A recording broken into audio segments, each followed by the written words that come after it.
Hey, so one more thing that I wanted to mention with everything that I was just talking about is like when you're loving that feeling and loving that sense of relaxation, you want to do that, but also in combination with that the power of sound. And again, this is my what worked really well for and has been working really well for me.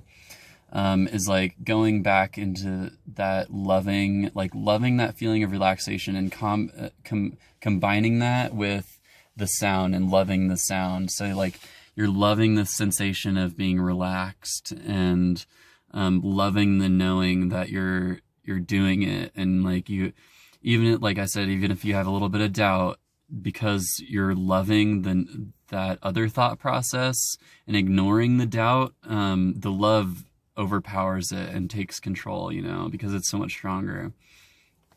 And yeah, so going back to sound, and the more and more that you do that, the easier and easier it becomes. Like, and that was one issue that I was having, is like I was constantly thinking about being in the moment instead of like loving, and like it was almost becoming an obsession for me, and it wasn't being in the moment because I was constantly thinking about being in the moment. But if you're loving each little piece of sound, each little like sliver and millisecond of sound coming in, that'll get you right in the now moment, and eventually it'll become easier and easier, and then soon enough you'll realize, whoa, I was just observing for like the past 5 minutes. I'm finally doing it, and it's such a good feeling. And yeah, like I said, it becomes easier and easier and easier with repetition.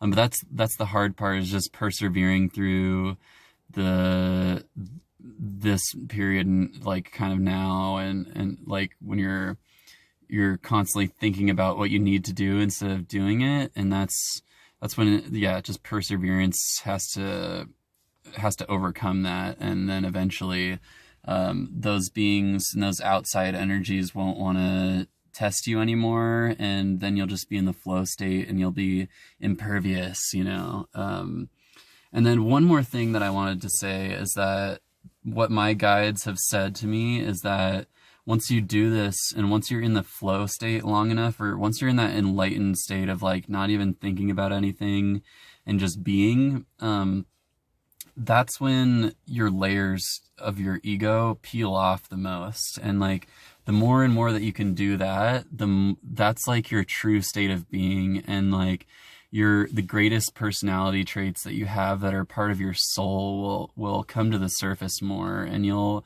represent your true being more and more and more.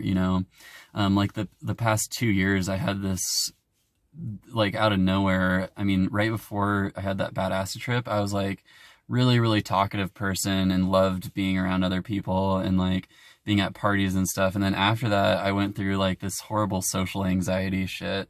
It was just terrible. And they're saying like the more and more that you get into that flow state, the more and more of that confident self will be present and evident, and come to the surface. And they said it changes like your molecular structure even. And being in that flow state is so beneficial, like for your mind, body, and soul, and it reveals your true beingness and your true personality, and even the being that you would like to be, and that's the being who you would like to be is part of your higher self. That's part of your soul, and that will come to the surface more and more and more. So, yeah, guys, just persevere, keep going, man.